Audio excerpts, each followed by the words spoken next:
नमस्कार, सात संदेश से मैं अनिल कौशिक। न्यूज अपडेट 7 बजे कार्यक्रम भादरा आसपास में आप सभी दोस्तों का स्वागत है। दोस्तों, कार्यक्रम की शुरुआत करते हैं आज की मुख्य खबर से। और इससे पहले मैं आपको बताऊं तो दोस्तों, भादरा में आज कई घटनाक्रम एक साथ हुए हैं। उन सभी घटनाक्रमों के बारे में भी हम आपको बताएंगे और मंडी का हाल भी बताएंगे, मौसम का मिजाज भी बताएंगे और भादरा आसपास की खबरों के बारे में भी बताएंगे और छोटी सी समीक्षा भी हम करेंगे। इससे पहले मैं आपको मुख्य खबर वैक्सीनेशन से शुरुआत करूंगा कार्यक्रम की। दोस्तों, वैक्सीनेशन में आज भी 360 डोज कोविशील्ड वैक्सीन के लिए वैक्सीनेशन हुआ है। तो ये लगातार आज मैं कहूँ तो 5वां दिन है कि 18,000 डोज जो 17 सितंबर को लगी थी वो पूर्ण नहीं हो पाई और उसके चलते 84 सेंटर बनाए गए थे। उसके बाद में 18 तारीख को फिर 7410 की डोज का प्लान बनाना पड़ा और उसके बाद में 19 तारीख को फिर 2890 वैक्सीन का प्लान बनाना पड़ा। उसके बाद में 20 तारीख को फिर 1440 डोज का प्लान बनाना प्रशासन को पड़ा और उसके बाद में आज फिर 21 तारीख को 360 डोज के लिए वैक्सीनेशन हो रहा है। तो मैं निवेदन यही करूँगा सभी से, क्योंकि ये 5 दिन अगर 18,000 वैक्सीन का जो प्लान चलता है तो इससे अंदाज़ा हम यही लगा सकते हैं कि ज़्यादा से ज़्यादा लोग वैक्सीनेशन सेंटर तक नहीं पहुंच पा रहे हैं और वैक्सीन लगाने की जागरूकता में अभी भी लोगों में बहुत कमी है, जिसको हमें पूरा करना है। दोस्तों, मैं एक चीज़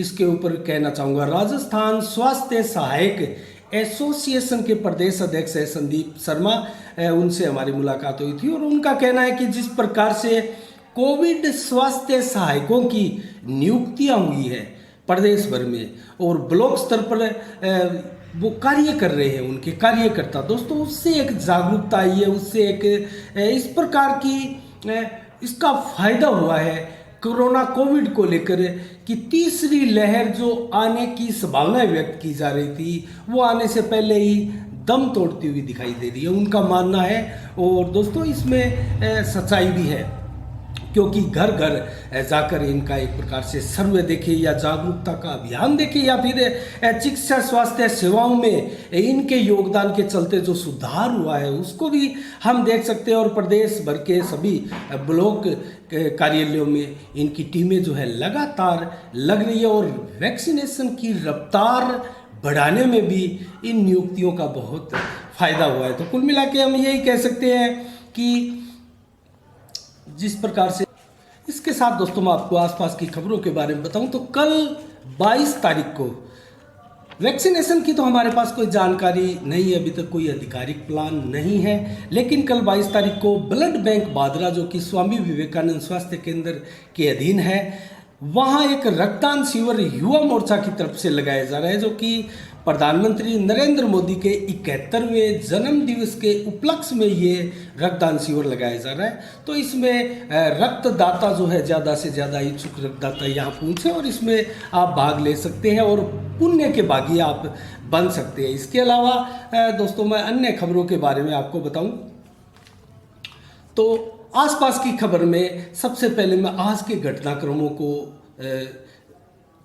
आपको बताता हूं, उनसे 2-4 आपको करवाता हूं। एक विप्र समाज के युवक की पिटाई का मामला बहुत तेजी के साथ सोशल मीडिया पर भी वायरल हो रहा है और उसकी चर्चा पूरे क्षेत्र में एक प्रकार से जोर शोर से चल रही है। दोस्तों, वो मामला आखिर क्या है?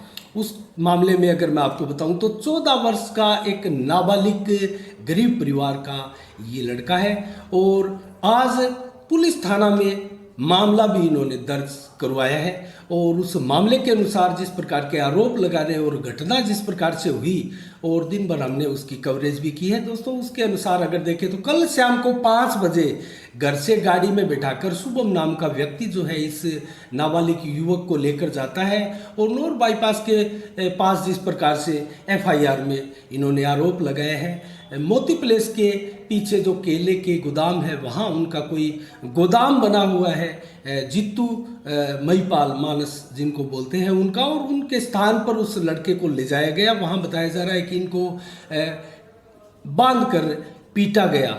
और पीटने के बाद में दोस्तों वहाँ कई अन्य भी बताए जा रहे हैं, उनका नाम एफआईआर में दर्ज है। जित्तू मानस के अलावा नदीम, जमाला, मोहित सैनी के अलावा भी कई वहाँ उपस्थित बताए जा रहे हैं।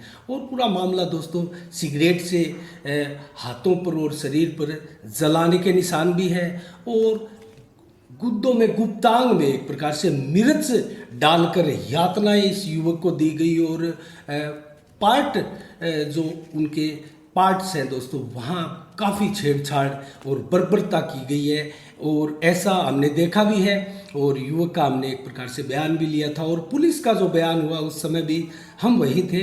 तो कुल मिला के इस प्रकार की एक बर्बरता देखने में आई है। उसके पीछे मामला क्या है दोस्तों, ये तो पुलिस अनुसंधान का मामला है कि पुलिस किस प्रकार से अनुसंधान में इस मामले में सत्यता पाती है क्या है। लेकिन लड़के की हालत देखते हुए उनको विवेकानंद अस्पताल में भर्ती कराया गया था, और लड़के की हालत काफ़ी खराब और नाजुक बताई जा रही है। उनको हिसार रेफर भी किया गया है।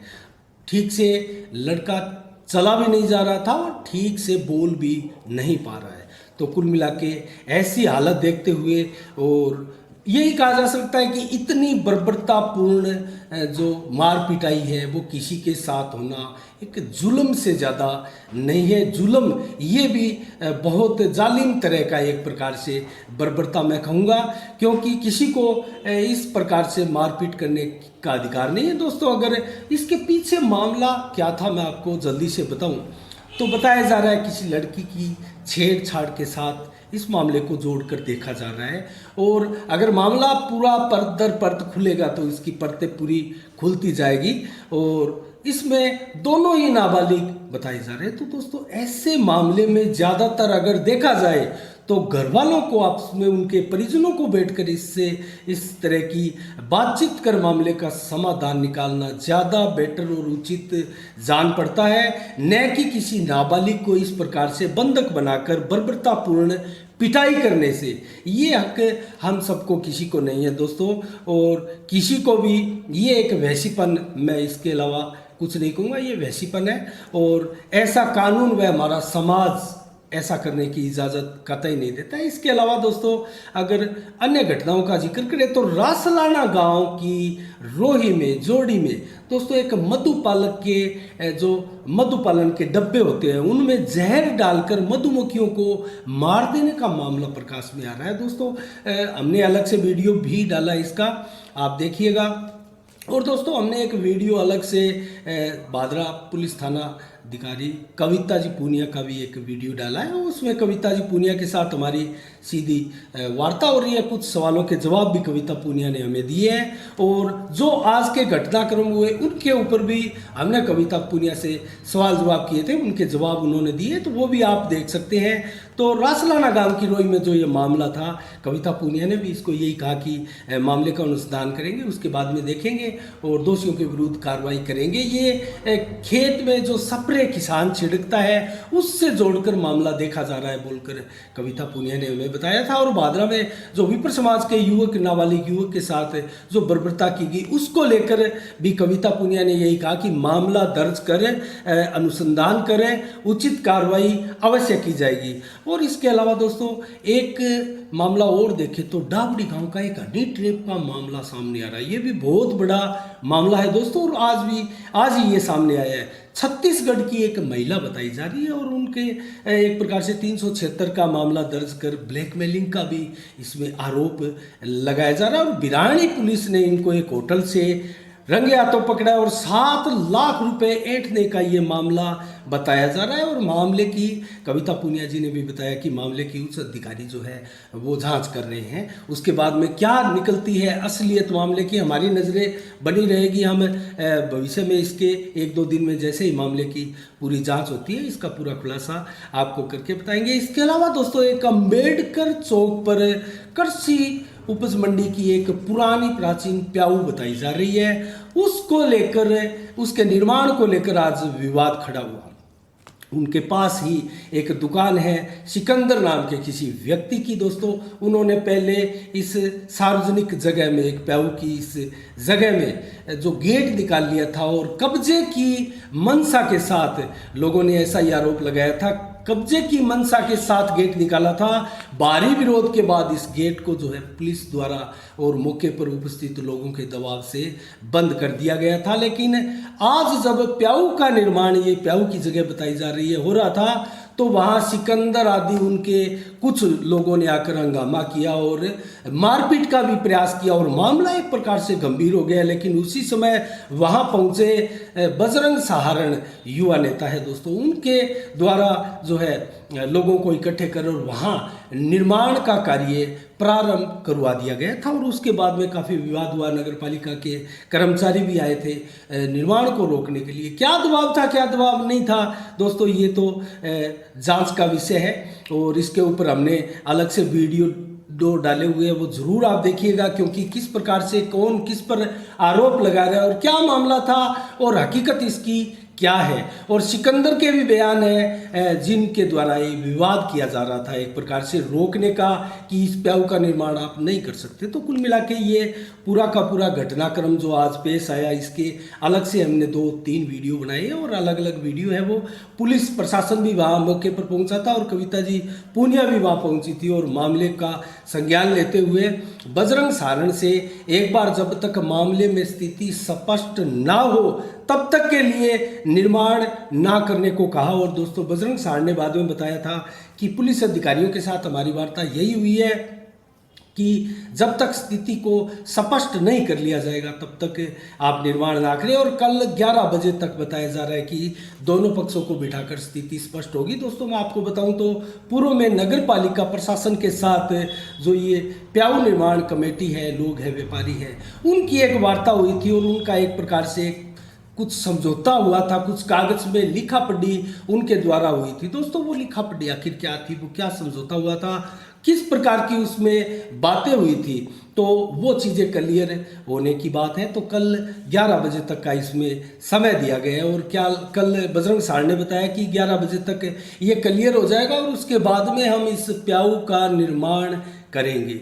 तो कुल मिला के ये दोस्तों लगभग आसपास की भादरा क्षेत्र की खबरें हैं। और अन्य खबरों के बारे में दोस्तों मैं आपको बताऊं तो एक हम चर्चा करना चाहेंगे दोस्तों, संक्षिप्त में, इसे ज़्यादा समय हम नहीं लेंगे उस चर्चा में।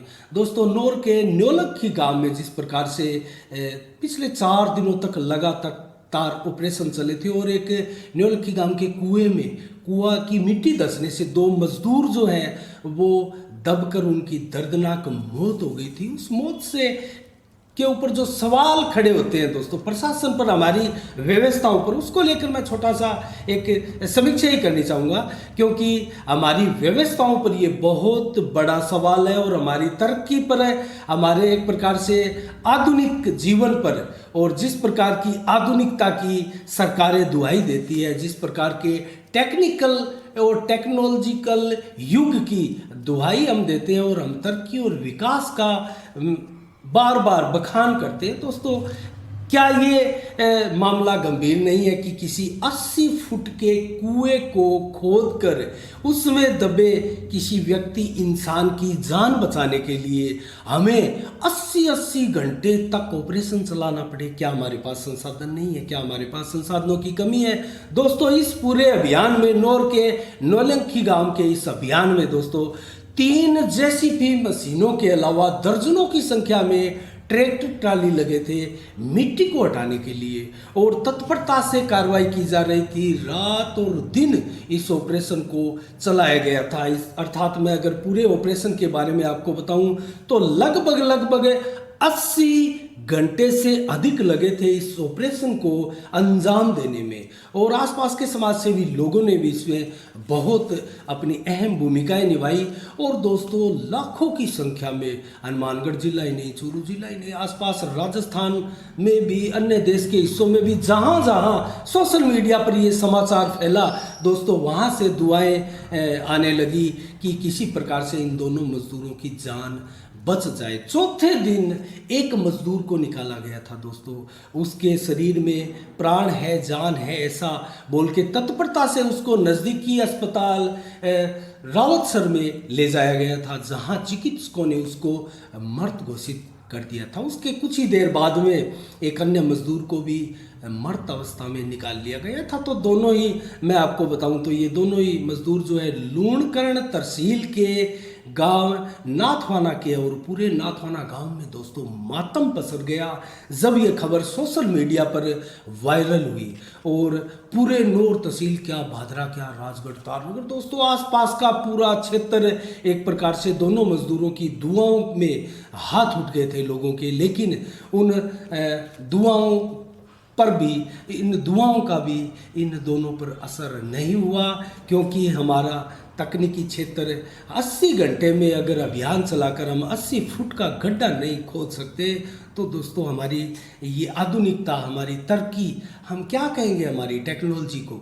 तो इसके ऊपर विचार करने की ज़रूरत है दोस्तों। हर जिला हेडक्वार्टर पर ऐसी तकनीकी युक्त मशीनें होने की अति आवश्यकता है, क्योंकि जिस प्रकार से पूरा विस्तार लिए हुए कृषि क्षेत्र है और हमारी डिगियाँ है, पानी के कुएं हैं दोस्तों, बड़े अनेक संख्या में। राजस्थान में तो कुओं का पहले इस प्रकार प्रचलन था, क्योंकि पानी की आवश्यकता अत्यधिक थी, पानी बहुत कम मात्रा में था और कुओं से ही पूरे राजस्थान की एक प्रकार से प्यास बुझती थी, पानी की आपूर्ति होती थी। तो ऐसे कुएं आज भी है, और आज भी इन कुओं से ग्रामीण क्षेत्र के लोग या खेतों में लोग अपना काम चलाते हैं। और इन कुओं में यदा कदा किसी निर्माण के दौरान या किसी अन्य कार्यवश मजदूरों के दबने की घटनाएं निरंतर सामने आती है। तो क्या प्रत्येक जिला हेडक्वार्टर पर ऐसी कोई तकनीकी युक्त मशीनें नहीं होनी चाहिए कि तत्परता से आए और कुछ ही घंटे में या कुछ ही समय में ऐसे दबे हुए मजदूरों को बाहर निकालने की कोई तकनीकी विकसित करे? दोस्तों इस दिशा में काम होना चाहिए और इसके ऊपर एक बहस होनी चाहिए, और पूरे सरकारी तंत्र को सोचकर इसके ऊपर कार्य करना चाहिए और ऐसे कार्य को अंजाम देने चाहिए कि किसी जिंदगियों को बचाने के लिए ज़मीन में दबे हुए उनको 4-4 दिन का समय ना गंवाना पड़े। क्योंकि दोस्तों 4 दिन का समय काफ़ी होता है। अगर कुछ घंटे ही अगर सांसें रुकती है, सांसें वहाँ अगर ऑक्सीजन नहीं आती है, तो वहाँ व्यक्ति की मृत्यु हो जाती है। तो ये तो 4 दिन का 80 घंटे से अधिक का ऑपरेशन था, और इस ऑपरेशन में बचने की उम्मीदें बेशक कम थी, लेकिन लोगों की दुआएं ज़रूर उठ रही थी मजदूरों के पक्ष में, समर्थन में। तो दोस्तों आज की समीक्षा में इतना ही, और कल ठीक शाम 7 बजे फिर आपसे रूबरू होंगे नई खबरों के साथ और नई समीक्षा के साथ। तो दोस्तों मैं जल्दी से, माफ़ कीजिएगा, मंडी के आपको भाव नहीं बताए थे, मंडी के भाव मैं बताना चाह रहा हूँ, और जल्दी से मैं आपको ज़्यादा समय नहीं लूँगा, संक्षिप्त में ही आपको मौसम की जानकारी भी दूंगा। तो इसके लिए माफ़ी चाहूँगा। हम अपना अहम पार्ट आज भूलने जा रहे थे, लेकिन अंत समय में हम भूल नहीं पाए। नोर से शुरुआत करते हैं दोस्तों। नोर में आज कपास के भाव 6000 से 6521 तक लगे, और सरसों की बोली जो अंतिम बोली है 7100 से 7800 रुपये तक लगी, और ग्वार की अंतिम बोली दोस्तों 5200 से 5715 रुपये तक लगी, जबकि चना की 5000 से 5190 तक की अंतिम बोली लगी। अरंड की बोली 5500 से 6100 रुपये तक की नोर में लगी है, और तारामीरा की नोर में जो बोली लगी 6200 से 6600 रुपये की रही, और मूंग की बोली 4000 से दोस्तों 6600 रुपये तक गई, और मोट की बोली 6000 से 7311 रुपये तक लगी, और मेथी की बोली जो है 6000 से 7300, और बाजरा जिसको बोलते हैं 1600 से 1641 तक अंतिम बोली बाजरा की लगी, और जौ की अंतिम बोली दोस्तों 1900 से 2009 तक चली, और गेहूं की 1800 से 1876। नज़दीकी आदमपुर मंडी का अगर भाव देखें तो नरमा यहाँ 6000 से 6800 रुपये तक, और कपास दोस्तों 6000 से 6416 रुपये तक की बोली लगी, और ग्वार की बोली 5200 रुपये से 5700 रुपये तक की रही। सरसों में 7400 रुपये से 7861 रुपये का उबाल आया, और दोस्तों बरवाड़ा में देखें तो नरमा 6100 से 6950 रुपये की अंतिम बोली लगी, और कपास में 6200 से 6731 रुपये की अंतिम बोली लगी। सरसा में देखें तो 6000 से 6811 रुपये की बोली लगी, जबकि कपास में 6000 से 6690 की बोली सिरसा मंडी में लगी। इलाहाबाद मंडी में नरमा देखें तो 6300 से 6988 रुपये की बोली लगी। फतेहाबाद में अगर देखें तो नरमा 6200 से 6800 65 रुपये और कपास 6100 से 6550 रुपये। बट्टू मंडी में देखें तो सरसों 7400 से 7926 रुपये की अंतिम बोली लगी और मूंगफली में 4000 से मात्र 5200 रुपये की अंतिम बोली लगी। तो दोस्तों आज ये रहे मंडी के भाव। अब मैं आपको मौसम की जानकारी बता दूं। मौसम का मिजाज दोस्तों आज देखें तो आज हल्की बरसात जिसको हल्की बौछार के रूप में आज बादरा कस्बे में रही और आसपास क्षेत्रों में भी हल्की बरसात देखने में दिन में आई। दोस्तों रात्रि के समय भी बरसात की चेतावनी है, जैसा कि हमने कल भी आज के मौसम के बारे में बताया था। और हवाओं का रुख 11 से 18 किलोमीटर प्रति घंटे की रफ्तार से ही है, जबकि बरसात अगर रात्रि को हो तो कितनी हो सकती है, 3.5 mm बरसात रात्रि को हो सकती है दोस्तों, देर शाम से लेकर रात्रि को। और बादल 100% छाए रहेंगे। दोस्तों कल मौसम कैसा रहेगा और कल मौसम का मिजाज क्या कहता है दोस्तों। आंधी और बरसात कल भी आएगी और बादल कल पूरा दिन भर लगभग 100% आज की तरह छाए रहेंगे। आज दिन भर तेज धूप नहीं निकली, उमस का माहौल जरूर रहा, लेकिन आज ही की तरह कल भी बरसात की संभावना 4.8 मिलीमीटर है, जबकि हवाओं का रुख 11 से 14 किलोमीटर प्रति घंटे की रफ्तार से। और टेम्परेचर अगर देखें तो दोस्तों सुबह के समय, रात के समय 28 से 29 डिग्री रहेगा, जबकि सुबह दोस्तों 2 डिग्री टेम्परेचर बढ़ता हुआ दिखाई देगा। और बरसात रहेगी, आंधी भी हल्की आने की संभावना है। तो कल भी दिन भर मौसम